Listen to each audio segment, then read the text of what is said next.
में आयोजित किया गया था। कितने लोग भाग लिए थे? इसमें ब्लैक बेल्ट में प्रमोशन दिया गया। आपको ब्लैक बेल्ट से नवाजा गया? जी, पैसा मायने नहीं कभी रखता। किसी के तरफ से सपोर्ट मिला है? हमारी मदद जरूर करें। जी जी जी। नमस्कार मित्रों, अभी हमारे साथ एक ऐसे शख्स मौजूद हैं जिन्होंने कराटे के क्षेत्र में बहुत बड़ी उपलब्धि हासिल किया है और वो कोई शख्स दूर दराज का नहीं है, बोले तो अपने जमुई जिला के सोनो प्रखंड के दहियारी पंचायत बटिया निवासी पिंटू जी हैं। हम इनसे जानेंगे कि हाल ही में आपने कराटे के क्षेत्र में जो बड़ी बड़ी उपलब्धियां को प्राप्त किया है उसके बारे में। सर बहुत बहुत स्वागत है हमारे चैनल जमुई की आवाज में। सबसे पहले सर मैं आपका बहुत ही आभार व्यक्त करना चाहूँगा कि आप मेरे लिए समय निकाल के आए, हमें अपना चैनल पे बोलने का मौका दिए, उसके लिए बहुत बहुत धन्यवाद, थैंक यू। और ये जो मुझे अभी ब्लैक बेल्ट प्राप्त हुआ है, ये मैं अपना तैयारी 2018 से ही शुरू कर दिया था। तो अभी तक मैंने 7 बेल्ट प्राप्त कर चुका हूँ। उसमें बहुत सारे स्टार्टिंग में वाइट से खेलते ब्राउन के बाद में ब्लैक पे भी पहुँचा हूँ।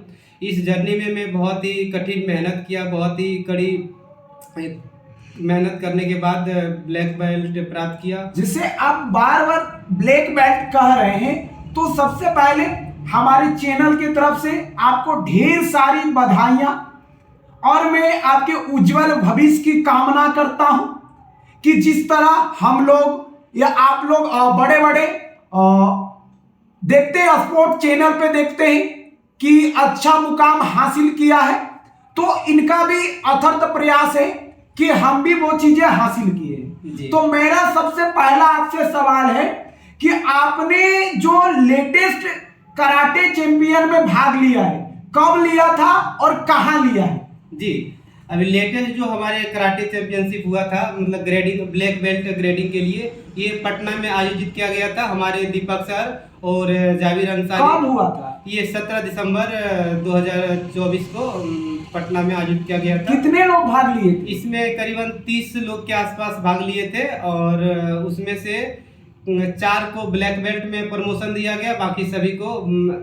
ये ब्लैक बेल्ट क्या होता है? ये ब्लैक बेल्ट होता है कराटे में, यदि आप सबसे उच्चतम को प्राप्त कर लेते हैं तो उसमें आपको ब्लैक बेल्ट दिया जाता है। ब्लैक बेल्ट जो प्राप्त कर लेते हैं वे किसी को भी सिखा सकते हैं, वो एक तरह से टीचर लेवल के हो जाते हैं कराटे में, उनको सेंसेई बोला जाता है। अच्छा, तो आपको ब्लैक बेल्ट से नवाजा गया है? जी हाँ। आपसे दूसरा सवाल है मेरा कि आपकी जो है अधिकतम पढ़ाई लिखाई कहां तक हुई है, या और प्रेजेंट टाइम में आप अभी पढ़ाई कर रहे हैं या उसको छोड़ दिए हैं? पूरी फोकस आपका जो है कहीं ना कहीं कराटे पर है? जी, मेरी पढ़ाई जो है सो ग्रेजुएशन मैथ से है, साइंस से मैं पास हूँ, मैथ से, और अभी मैं पीजी यौगिक साइंस से परसुइंग हूँ। और आगे की मेरा अभी जो कराटे चैंपियन होने वाला है उसमें मेरा फोकस है कि मैं अपना जिला, अपना स्टेट को रिप्रेजेंट करूँ। इसके लिए मैं कड़ी मेहनत कर रहा हूँ, आने वाले चैंपियन में कहीं ना कहीं जरूर। आपके पिताजी क्या करते हैं? मेरे पिताजी एक किसान है, वे खेती करते हैं। और कितने भाई हैं? मैं 2 भाई हूँ और 1 बहन। आप बड़े हैं या छोटे हैं? मैं भाई में बड़ा हूँ और हमसे एक बड़ी बहन है। अब वो घर का बड़े भाई होने के बावजूद आपके मन में कैसे एक फैसला, आपने कैसे फैसला ले लिया कि हम कहीं ना कहीं कराटे के फील्ड में जाएंगे?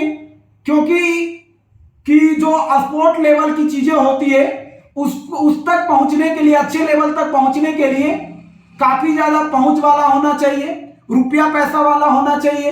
लेकिन आपके पास तो ऐसा कुछ साधन वगैरह नहीं था, आपको तो नौकरी वगैरह ट्राई करना चाहिए था।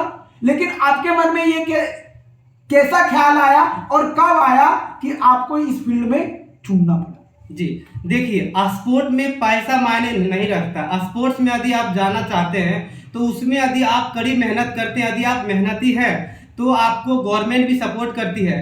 और जैसे मैंने कराटे में जब एंट्री लिया था उस समय पे हमें भी लगता था क्या मैं कोई चैंपियन खेल पाऊंगा या नहीं, या फिर रुकिए अभी आप बोले हैं कि इसमें स्पोर्ट लाइन में गवर्नमेंट भी सपोर्ट करती है जी। तो आपको कभी किसी के तरफ से सपोर्ट मिला है? अभी तक तो मुझे नहीं मिला है, लेकिन आगे यदि कोई चैंपियन हम खेलते हैं। मतलब अभी आपको उम्मीद है? जी, नहीं मिला? नहीं। लेकिन उम्मीद है कि गवर्नमेंट एक ना एक दिन हमारी मदद जरूर करेगी। जी। गवर्नमेंट से हमें उम्मीद है कि यदि आगे हम कोई मेडल अपना चैंपियन में लेके आते हैं तो हमें गवर्नमेंट मदद करेगी। और बिहार सरकार के द्वारा कहा भी गया है कि जो भी खिलाड़ी यदि मेडल लेके आता है तो उसे बहुत सारे क्षेत्रों में सुविधा दिया जाएगा, उनको स्पोर्ट में एडमिशन में बहुत सारा सुविधा दिया जाएगा, उनको जॉब में छूट दिया जाएगा। इसलिए मैं कोशिश में हूँ कि यदि मुझे भी कोई चैंपियन में मेडल आ जाता है। अभी तक आप जो है कितने कराटे चैंपियन में भाग ले चुके हैं? अभी तो मैं प्राइवेट चैंपियन में करीब 4-5 प्राइवेट चैंपयन में खेल चुका हूँ। उसमें कहाँ से खेले? उसमें मैं पटना को रिप्रेजेंट किया हूँ, छपरा में खेला हूँ, पटना में कई बार खेला हूँ, जमुई को कई बार रिप्रेजेंट कर चुका हूँ। उसमें कई सिल्वर है, कई गोल्ड है, तो वो सब तो गोल्ड मेडल भी जीते। हाँ, वो प्राइवेट चैंपियन में जीते हैं। आपके पंचायत वो आपका स्थानीय जनप्रतिनिधियों के द्वारा किसी प्रकार का कोई आश्वासन दिया गया है कि आप जो है पिंटू जी अच्छे फील्ड में हैं और कहीं ना कहीं हमारे क्षेत्र का नाम लगातार आप रोशन कर रहे हैं, इसी तरह आप आगे बढ़ते रहिए, इस तरह का कोई आश्वासन दिया गया है? और जो भी हेल्प वगैरह होगा हम लोग करेंगे, चाहे वो मुखिया हो जाए, चाहे जिला पार्षद हो जाए, चाहे स्थानीय विधायक वगैरह हो जाए। नहीं, ऐसे तो कोई प्रतिनिधि नहीं ऐसे आके आश्वासन दिया, लेकिन जो ग्रामीण उन लोगों से मिले हैं कभी आप? नहीं। अभी आप घर पे रहकर भी बच्चे लोगों को कराटा सिखा रहे हैं, क्या ये सही बात है? जी, अभी हम घर में रहते हुए बहुत सारे बच्चों को कराटे ट्रेनिंग दे रहा हूँ और बहुत सारे स्कूलों। कितना पैसा लेते हैं बच्चों से? अभी फिलहाल कुछ भी नहीं ले रहा हूँ, सिर्फ उनको। ऐसा तो नहीं होगा, झूठ मत बोलिए, कैमरा चालू है, देखिए सब लोग देख रहा है, एकदम झूठ नहीं बोलिएगा, क्योंकि कोई अपना पेट जो है काट कर काम नहीं करेगा, तो एकदम सही बात बताइए। जी, जिस भी स्कूल में मैं ट्रेनिंग दे रहा हूँ, स्कूल में मैं घंटे का 200 रुपया लेता हूँ, लेकिन जो हमारे बच्चे हैं उन बच्चों को मैं फ्री में ट्रेनिंग देता हूँ सुबह में। यदि वो मेरे ग्राउंड में आते हैं, बटिया कैंप से थोड़ा सा आगे मेरा फील्ड है, उसमें आते हैं तो मैं फ्री में सुबह सिखाता हूँ। लेकिन जिस भी स्कूल में जाता हूँ ट्रेनिंग देने के लिए, घंटा का मैं 200 रुपये लेता हूँ। ऐसा बताइए पिंटू जी, आप स्कूल में सिखा रहे हैं तो घंटे का 200 रुपए लेते हैं, और सुबह सिखाते हैं तो 1 भी रुपया नहीं लेते हैं। तो ऐसा कहीं ना कहीं कि जो आप फ्री में सिखा रहे हैं उसको आप बढ़िया से नहीं सिखा पा रहे होंगे, या मतलब ऐसे ही उसको लालच दे रहे हैं, और जहां प्राइवेट से आप सिखा रहे हैं उसके ऊपर तो बढ़िया से एकदम नजर रखते होंगे आप। नहीं, ऐसी कोई बात नहीं है। जो हम सुबह में करते हैं, सुबह में जो सिखाते हैं, मेरा उम्मीद है कि हमारे जैसे कुछ बच्चे निकले, इसलिए मैं सुबह मेहनत करता हूँ उन बच्चों के लिए। अभी आता है बच्चा सीखने सुबह? जी, अभी भी बच्चे। कहाँ से बच्चे आते हैं? अभी करीब हमारे ही गांव के 3-4-5 बच्चे हैं जो अभी फिलहाल आते हैं, और स्कूल में तो बच्चे बहुत सारे हैं। जी, तो अगर आपसे कोई हमारा जो वीडियो देख रहा है उससे कोई आपके पास जुड़ना चाहता है, उसको भी लगता है कि हमें जो है अपनी रक्षा के लिए, सुरक्षा के लिए, या फिर इस फील्ड में आगे वो बढ़ना चाहता है, उन बच्चों के लिए आप क्या प्रेरणा देना चाहेंगे? जी, मैं सभी बच्चों से यही कहना चाहूंगा, यदि आप किसी भी खेल के क्षेत्र में जाना चाहते हैं तो आप बेझिझक जाइए। खेल में भी सरकार बहुत सारी सुविधाएं देती है, बहुत सारा इसमें भी लाभ प्राप्त होता है। यदि आप कराटे में आगे बढ़ना चाहते हैं तो जरूर आप हमसे संपर्क कर सकते हैं। आप हमारे अभी हम हाल फिलहाल में ही अपना कैसे संपर्क करेगा? जी, वो संपर्क नंबर हम उपलब्ध करा देंगे। बोल दीजिए एक बार। तो मेरा कॉन्टैक्ट नंबर है 6299500446। यदि आप इस नंबर पे कांटेक्ट करेंगे तो आपको कराटे से जितने सारे संबंधित जानकारी है वो हमसे प्राप्त कर सकते हैं। यदि आप कराटे में आगे और बढ़ना चाहते हैं तो आपके ही पंचायत दहियारी में काली पहाड़ी थाना के बगल में एक स्पोर्ट्स क्लब खोला जाएगा, उसमें आप आके ट्रेनिंग ले सकते हैं। और इस पंचायत के जितने भी बच्चे स्पोर्ट्स के क्षेत्र में आगे बढ़ना चाहते हैं उसको हम और मेरे जैसे कई जो गोल्ड मेडल ला चुके हैं, जैसे कि MD जावेद अंसारी जो तुम्बा पहाड़ जाया के रहने वाले, वो स्टेट को रिप्रेजेंट कर चुके हैं कितने बार। इस बार भारत को रिप्रेजेंट करते हुए नेपाल से गोल्ड मेडल लेके आए हैं, जो हमारे देश के लिए बहुत ही बड़ी बात है। हम भी इसके प्रयास में जुटे हुए, तो आपको वैसे वैसे लोगों से मार्गदर्शन दिया जाएगा। यदि आप स्पोर्ट्स के क्षेत्र में आगे बढ़ना चाहते हैं, यदि आप कबड्डी के क्षेत्र में बढ़ना चाहते हैं, तो कबड्डी में जो नेशनल लेवल पर गए आपको उनसे ट्रेनिंग दिलवाया जाएगा।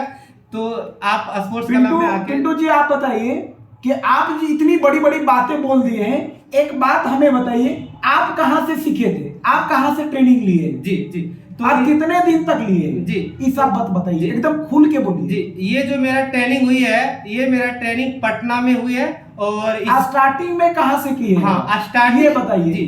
स्टार्टिंग ये ट्रेनिंग मेरा गांव में ही एक धर्मेंद्र भैया हैं जो कराटे का ट्रेनिंग कराते थे, तो उनके द्वारा हमें शुरुआत में मिला था। उसके बाद में पटना जब गया तो पटना में दीपक सर के गाइडलाइंस में मैंने सारा चीजें सीखा।